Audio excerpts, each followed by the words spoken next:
Hi everyone, I'm in New Zealand enjoying a good time with beautiful views, beautiful birds, 56 million sheep, 4.5 million people, and we're going to show you New Zealand, what it has to offer. We're going to have a good time with watching the Maori people with their culture and their ceremonies, and I'm glad you're along for the trip. For TVSB Channel 17, my name is Leo Schumaker. No mai, haere mai. Welcome to Tamaki Māori Village. Now what you're about to experience is what we call the whittle. Now in this process and I'd like to reiterate, please do not laugh, smile or mimic the warriors in any way, shape or form. You must also remain upstanding. And you're more than welcome to take photos but from a standstill position. Movement in this process should be found disrespectful. Then afterwards you're going to make your way into our path to Watawaka, our fortified village. Now if you're going to have trouble walking up some stairs, I suggest you take the right path, the left path, if you want to challenge yourself. But otherwise, do enjoy yourselves, and can I hear those two beautiful words one more time? Kia ora! Kia ora!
Hei ngā raurua kurumata rehu, ka pū i o rau o te tōtara haimata nau mai, haere mai ki ngō pākara.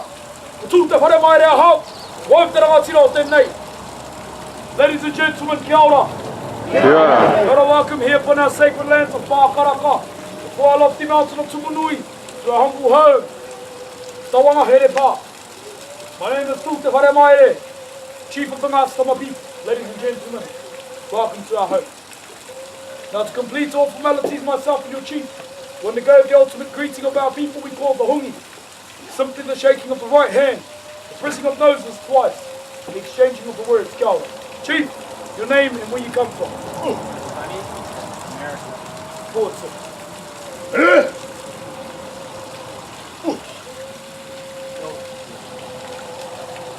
Thank you very much. Ladies and gentlemen, the completion of the hungi simply now means you can smile. You know, laugh, you know, relax. Your evening is all over. All formalities have now been complete, so really do enjoy yourselves. Most of all, Chief, you can now breathe. So, what's going to happen is I'm going to lead you and your chief inside our home to Tawamahirepa. Okay, make sure you use all three entrances. If you have difficulty walking, I suggest taking the entrance to your right.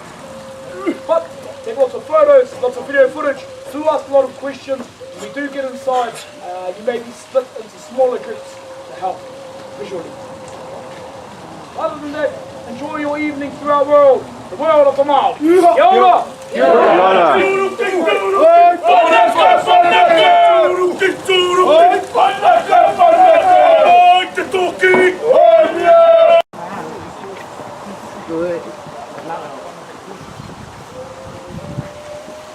Te tūtaka hanga te whakatumatumataga o rā tauma. Kia my native tongue, I just said welcome. Okay, I welcome you to our humble home. The home that our ancestors once lived in. Okay. Now, upon your arrival, you would have seen huts or houses scattered around our village. Okay, can you repeat after me? Wharekura. Wharekura. Wharekura. I say school. So welcome back to school, folks. Okay, these are set up much like classrooms for our people. We get sent there overnight, even for an hour, to learn a bit of the aspect of the Māori culture. We know what rugby is, which is good. Now, this area isn't dedicated to rugby, unfortunately, but it is dedicated to the arts and crafts of our people. In the days of old, the arts and crafts played a very important role in keeping our traditions alive. And thankfully, our ancestors learned how to carve and tattoo, because if they didn't, we wouldn't be standing here before you. I have no doubt in my mind that our language and our culture would have been lost many years ago if it weren't for these crafts, arts, depending on who you're talking to. Kia ora. Kia ora. Kia ora and welcome to this part of the village we call Te Wharea Hinere here, where we are keeping alive the art of the poi. The modern day poi is a sponge ball wrapped in plastic, attached to a piece of rope or a piece of twine, which in nowadays is beaten on the backhand palm of the hand like so by us ladies to denote sound and rhythm. We also use it to depict many of the wing patterns of our smaller birds and insects in flight. Now traditionally the poi was not as luxurious as these ones that we have with us this evening, okay? In days of old you're more likely to find a rock in place of the sponge. In place of the plastic you're more likely to find bulrush, and in place of the twine or the cord you're more likely to find muka, which is the fibre that is found within our flax plant, okay? It was used like so by our male warriors to strengthen and support certain areas of their arm, their wrist and their forearm so that they were able to utilise our traditional weapons. So for example, one of the weapons they saw out there in the welcoming ceremony, the three-quarter staff, also known as the taiaha. Now with the introduction of the musket, many of our weapons as well as our training tools, they became obsolete. So the poi was put down. Many years later, us ladies, we picked it up, we modernised it, and now we use it to tell many of the stories within our songs and our dances, okay? So seeing as the poi is dedicated to the ladies. Hangi! The hangi is our method of cooking that we use to cater for large numbers of people on special occasions. What we do is we take a hole or a pit, 1.5 meters wide, 1 meter deep, depending on how many people we're catering for. On top of this hole we stack wood up to about yay high. On top of the wood we place geothermal or volcanic rocks, which we have in abundance here in this area of New Zealand. We burn the wood, wait for the wood to collapse, the rocks fall inside the pit, we remove the ash, leaving a pit full of hot rocks. On top of these rocks we place our food baskets. Fresh food basket is meat. Okay, on top of that, vegetables. On top of that, whatever else we'd like to add inside our meal. We then cover our food with what's hessian or potato sacks. And when they react with the hot rocks, it creates a steam that cooks our food. And in order to keep the heat inside the pit, we get the dirt that we dug up, put it back on top, compact it down, leave it to sit for 3.5 to 4 hours. By then, I'm usually starving. Gentlemen, kia ora. Kia ora. Welcome inside my ancestral meeting house of Kahupo. My family would love to entertain you for a short while, just until your dinner is ready. So pull out your digital devices, take as many still photos, and video footage of my family as you like. In case of emergency, exit signs are situated to your left, the 2 main doors there, to your right, on the other side of the wall, the 2 sliding doors behind me will open as well. So if you see us running that way, follow. But one thing our people have become very accustomed to, that is loud and thunderous applause.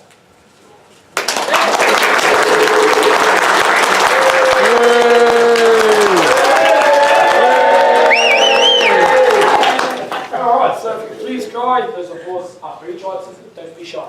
Other than that, what we want you to do is sit back, relax, and enjoy your entertainment through the world of the Māori. Kia ora! Kia ora!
To look for geysers, the Maori culture in Rotorua, New Zealand. The business here really, but this name here, when you pronounce it, should sound something like this. Te whakarewarewatanga o te ope taua awahi au. This is Maui. How's this for a story, folks? When Maui was born, his mother, her name was Tarango, she cut her top knot in her hair. She wove a basket, she hid Maui, baby Maui in the basket, covered him over and set him off down the river. Sound familiar? Yeah. Moses.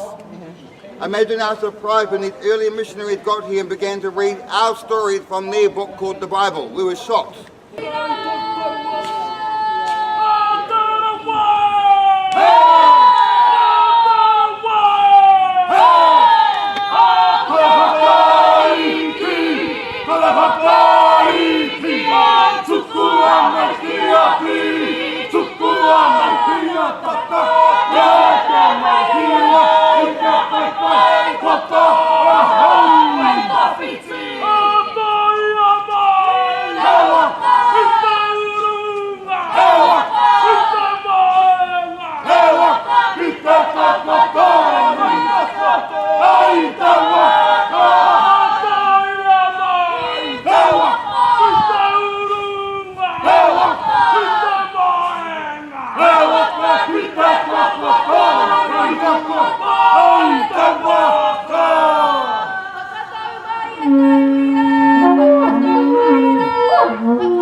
Right now, had the geysers or geysers been erupting, they'll be right down there in front of us.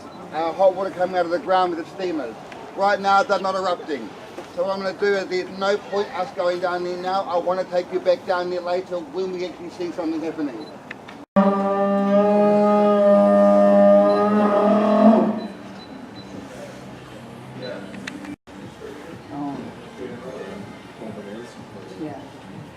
Take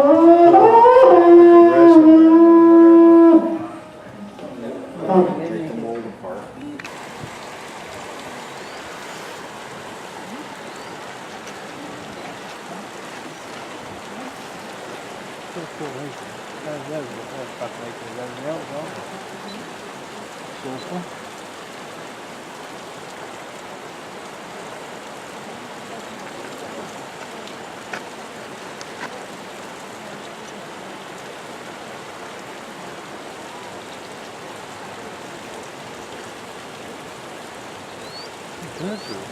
Oh, look, here it comes.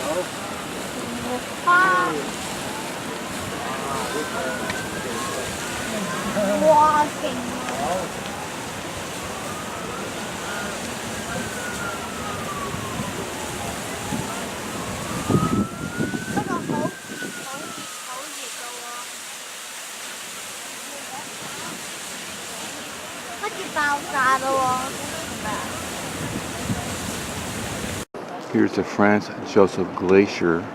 If they have a good winter, a lot of snow, it takes 15 years for it to get down to this point here and start dropping water into the rivers. Pretty cold up here. A lot of waterfalls. We're in New Zealand in Hokitika. This is the Tasmanian Sea. 2,000 kilometers that way is Australia. Hokitika gets 27 feet of rain a year. A lot of rain, so the saying here at the pubs are, when it rains, we pour. For TVSB Channel 17, my name is Leo Schumaker, traveling throughout New Zealand and soon to be in Australia. Follow that road.